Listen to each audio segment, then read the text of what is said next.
You were already wired for survival mode before you ever stepped into your first nursing job. And that's why so many nurses step away from the stressful nursing specialties like bedside nursing, and they still feel exhausted when they get into these other positions and they end up burned out all over again. Today, I'm gonna break down what survival mode actually looks like, where it really started, and how to start to rewire it. Your livelihood literally depends on it. You already know that nursing burns you out, and you feel it every single day. The exhaustion, the overwhelm, the anxiety, and the way that it almost feels like you're doing something wrong when it's time for you to sit down and rest. You're rewarded for running on empty, for picking up overtime, and sometimes you're even called a good nurse when you put yourself last. If you're new here, my name is Mel. I left nursing about 5 years ago and got into entrepreneurship that same year, and I don't regret it at all. Now I help other nurses rediscover who they really are underneath all the burnout, rewire their minds and their nervous systems, and build a life beyond nursing. So if that sounds like the version of yourself that you want to become, subscribe and join the community. I would absolutely love to have you here. First, let's get into what survival mode actually is. It's not just stress. It's a specific state that your nervous system gets locked into. You're constantly in fight or flight mode. And then when it's time for you to sit and rest,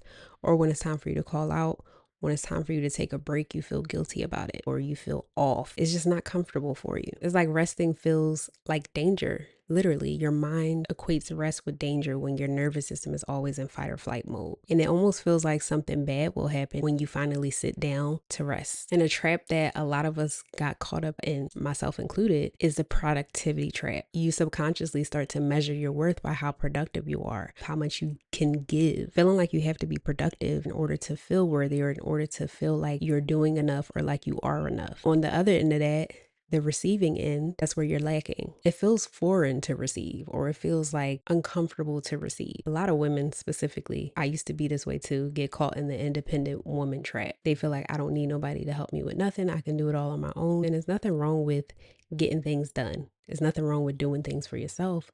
But when you clearly could use some help or you clearly could use a break, but you just decide to do it on your own, giving, you don't have time to recharge. You don't have time to pour into yourself. That is what being in survival mode looks like. Just do this with me real quick. I want you to blow out for as long as you can.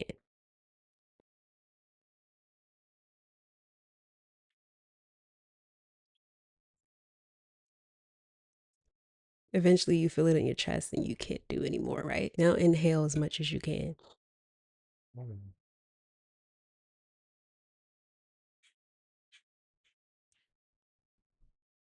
That feels tight too, right? The point of that exercise was to see that there has to be an even exchange of giving and receiving. The more that you get caught in the trap of giving your energy, giving your time, giving your effort, but not receiving, not pouring into yourself consistently, not resting consistently, that's when you start to feel overwhelmed. That's when you start to feel burned out. That's when you start to feel exhausted. And so many of us get caught in that survival mode trap, and you push through the pain, you push through the exhaustion, you push through the emotions. And a lot of people even numb their emotions when they're stuck in survival mode because you're too busy to really sit and feel anything.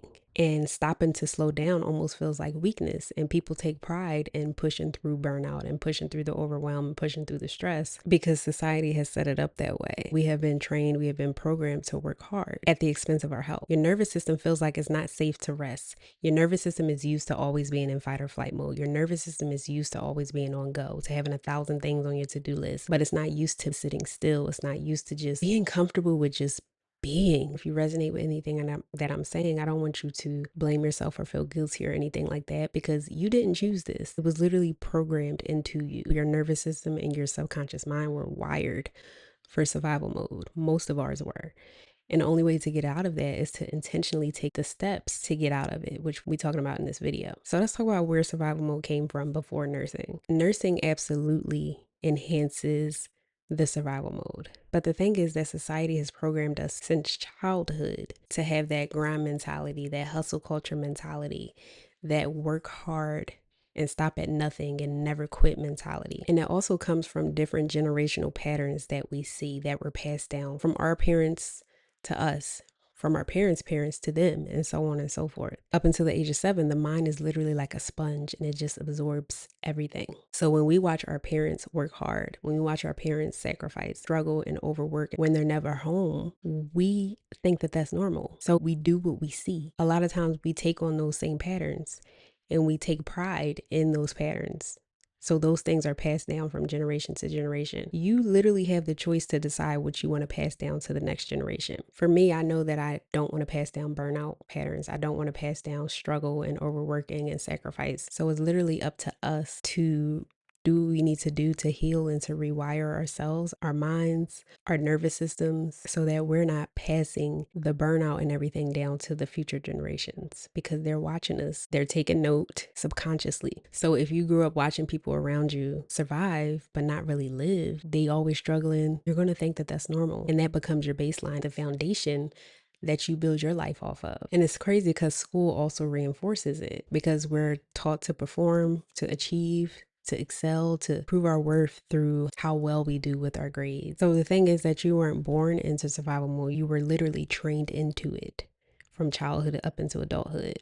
And nursing reinforced those survival mode patterns, those burnout patterns, and created the perfect conditions and environments for you to live that out. So by the time you got to nursing school, by the time you took your first nursing job, those patterns were already heavily solidified within your nervous system and within your subconscious mind. A lot of us learned that love and safety were conditional or dependent on how much we did. So real quick, I want to tell you when my survival mode pattern started. I had 5 other siblings and I didn't want to cause my parents any trouble. I didn't want to feel like a burden. So I took on this good girl role, got straight A's, excelled all throughout school, all throughout college, because I thought that if I didn't, then I would be a burden. I thought that if I didn't, then I would lose love. So I equated how well I did in school or how much I could do with me being lovable or me being good enough for my parents. And they didn't teach me that. Like a lot of us fall for that as kids, but that was just what my little mind created. Like that was the story that I created as a child. I was praised for getting good grades.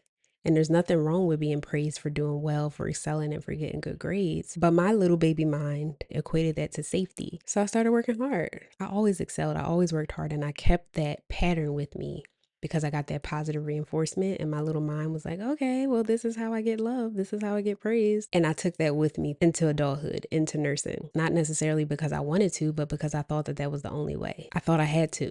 And a lot of us think that we have to work hard in order to be successful. That's how we were trained. That's how we were programmed. But there are people who are making a lot of money who are not even working half as hard as you are. When I left nursing and I got into entrepreneurship and I tapped into some of the different worlds and how you can generate income, some things once you see it, you can't unsee it. And it's like, wait a minute, I was sacrificing and working 12-hour shifts, giving my all. And this reminds me of when I made my first online sale, and I made more in that one sale than I did in an entire 12-hour nursing shift. And that right there showed me that you absolutely don't have to work hard. You don't have to be in survival mode in order to get paid well. But we're tricked into thinking that we have to be in survival mode. We got to grind.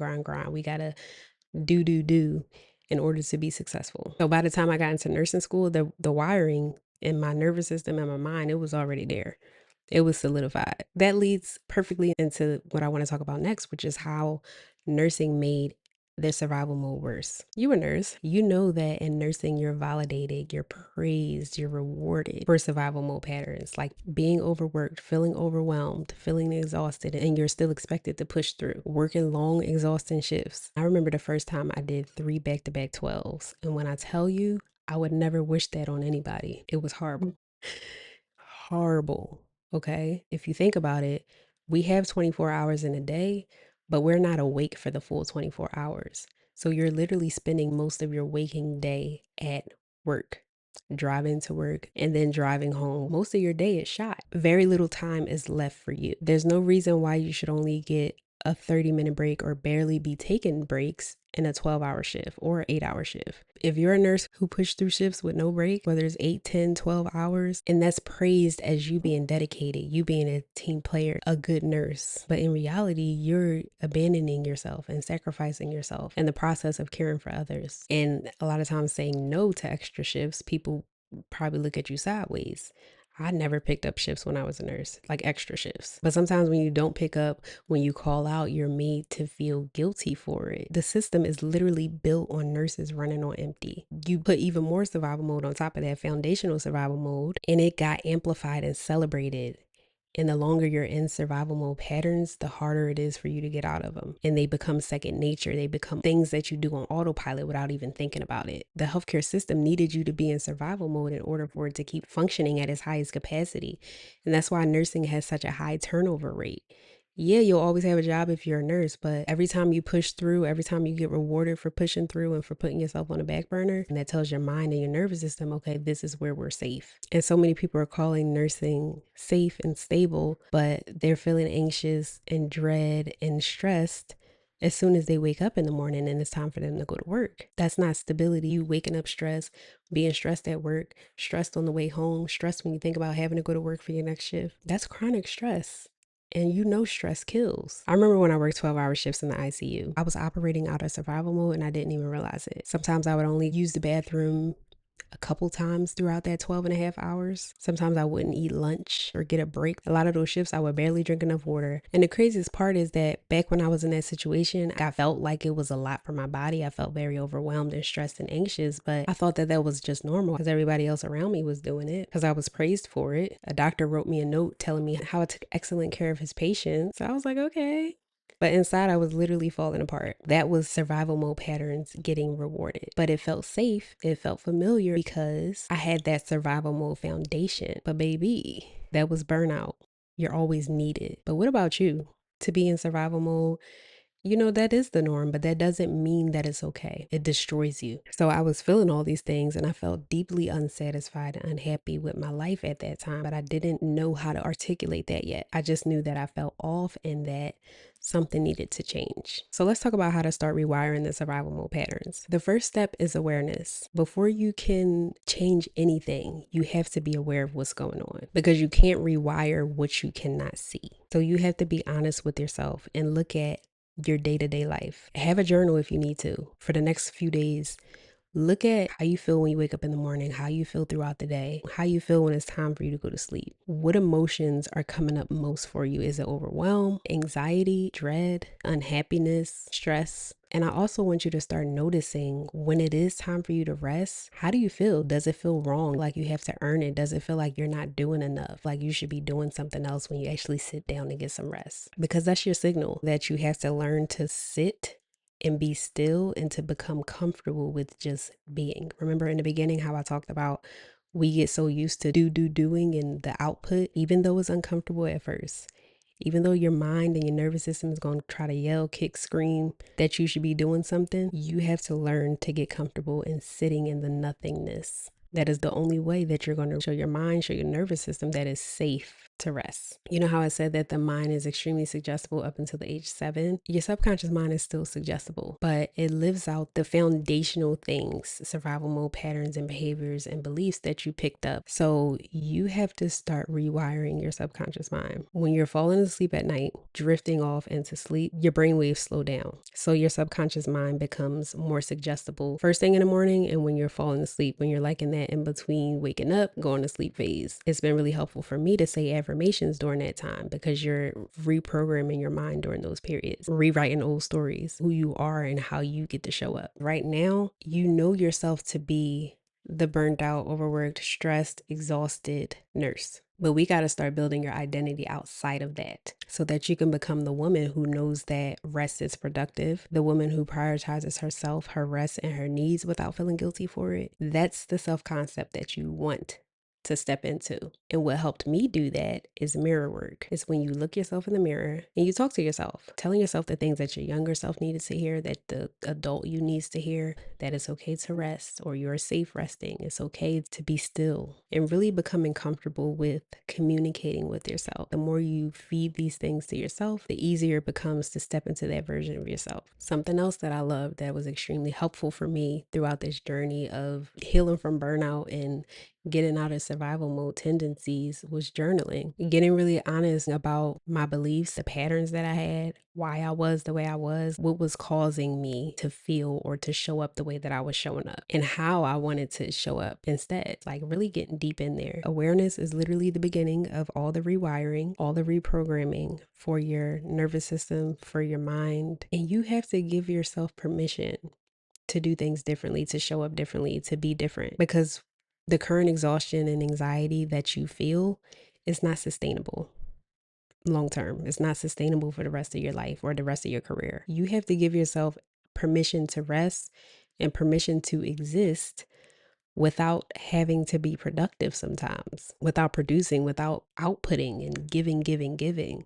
You have to learn to see your worth outside of what it is that you do for work, outside of how much you can give. I want you to remember that rest is not a reward. It is a requirement in order for you to show up as your best self, to show up as best as you can for other people, because you give it from an empty cup. It's not good for you or the person. And then that just ends up building resentment towards yourself and towards the people that you're pouring into. This is what I want you to take with you. Survival mode kept you alive. It got you through nursing school. It got you through nursing, through 8, 10, 12-hour shifts, and everything that life has thrown at you up until this point. And there's nothing wrong with the way that you got here. It was your body protecting you. It was the way that you felt comfortable showing up because you equated that with safety. But survival mode was never meant to be permanent. It was never meant to be something that was consistent.